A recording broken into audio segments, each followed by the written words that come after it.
نذرانہ مرید سے لینا اور اس کو قبول کر لینا یہ ہمارے مشائخ کے ہاں مروج ہے، لیکن یہ بات ذہن میں رکھیے کہ نذرانے کا جو تصور ہے مشائخ کے ہاں اس کی بھی ایک حکمت ہے۔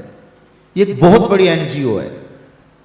سارے مریدین نے آ کے اپنی حاجت اپنے پیر سے کہنی ہوتی ہے، میری بیٹی جوان ہے، شادی کا انتظام نہیں، حضرت آپ دعا کر دیجئے۔ مرید تو کہہ کے چلا گیا، پیر تڑپتا رہا کہ میں کیسے انتظام کروں اس کا۔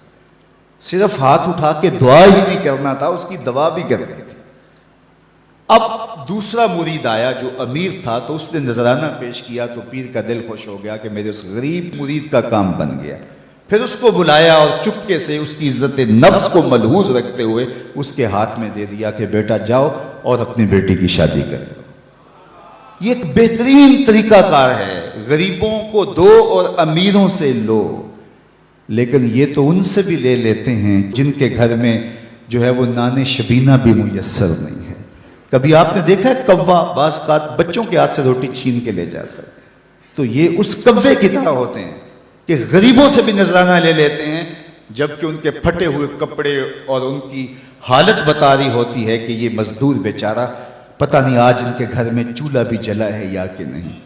علامہ اقبال کا معروف واقعہ ہے کہ وہ بیٹھے تھے میکلوڈ روڈ والے مکان میں، تو ایک صاحب آئے ان کے پاس جو بہت بڑے پیر تھے اس زمانے کے، تو ان کا ایک مرید لاہور کے دوسرے کونے میں رہتا تھا، تو اسے پتہ چلا کہ میرے پیر صاحب علامہ اقبال علیہ رحمہ کے مہمان بنے ہیں، تو وہ ملنے کے شوق میں آیا اور اس نے کہا کہ حضرت بیٹی جوان ہے اور جن کے ہاں رشتہ طے کیا ہے وہ شادی کا کہہ رہے ہیں، اور میں پہلے ہی 100 روپے کا مقروض، اس زمانے میں 100 روپیہ بھی بڑا ہوتا تھا، اور مزید شادی بھی کرنی ہے، کوئی دعا کیجئے، اور اپنا دکھڑا سنایا۔ پیر صاحب نے ہاتھ اٹھائے، دعا کی اور اس کو کہا بیٹا آپ کو اجازت ہے۔ اس نے جیب میں ہاتھ ڈالا اور ایک 10 روپے کا نوٹ نکالا اور پیر صاحب کو نظر پیش کی۔ انہوں نے چپکے سے لے کے جیب میں ڈال دیا۔ اقبال کی بے ساختہ ہنسی نکل گئی۔ خیر مرید صاحب سامنے تھے تو پیر صاحب نے اس وقت تو کوئی بات نہ کی۔ جب مرید صاحب تشریف لے گئے تو اقبال سے پوچھنے لگے پیر صاحب آپ کیوں ہنسے تھے؟ کہا حضرت میں آپ کی دعا کی قبولیت پہ ہنسا تھا۔ تو آپ کو کیسے پتہ چل گیا میری دعا قبول ہو گئی؟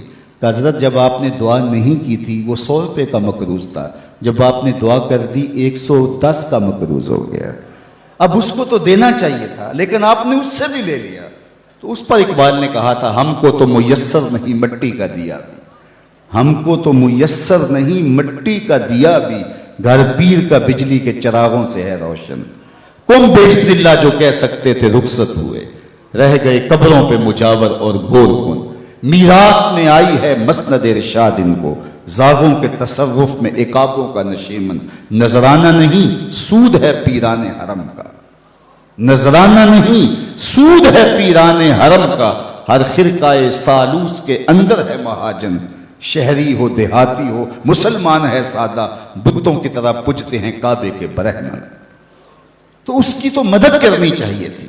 وہ دکھڑا سنانے آیا ہے، بیٹی گھر کی دہلیز پہ بیٹھی ہے، یہ تو اس سے پوچھو جس کی بیٹیاں جوان ہیں اور ان کو رخصت کرنے کے لیے باپ مجبور ہے، کس طرح اس کی راتوں کی نیند اڑ جاتی ہے اور کس طرح دن کا قرار لٹ جاتا ہے، لیکن اس سے بھی 10 روپے وصول کر لیتے ہیں۔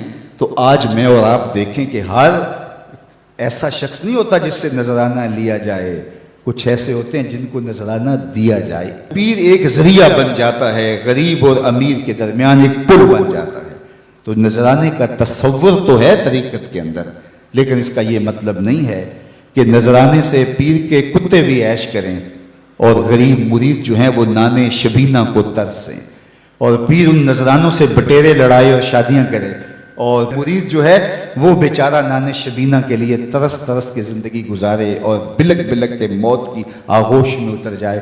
اس لیے نذرانے کے تصور کا انکار نہیں، لیکن اس کا مصرف کیا ہونا چاہیے یہ پیر کی ذمہ داریاں ہیں۔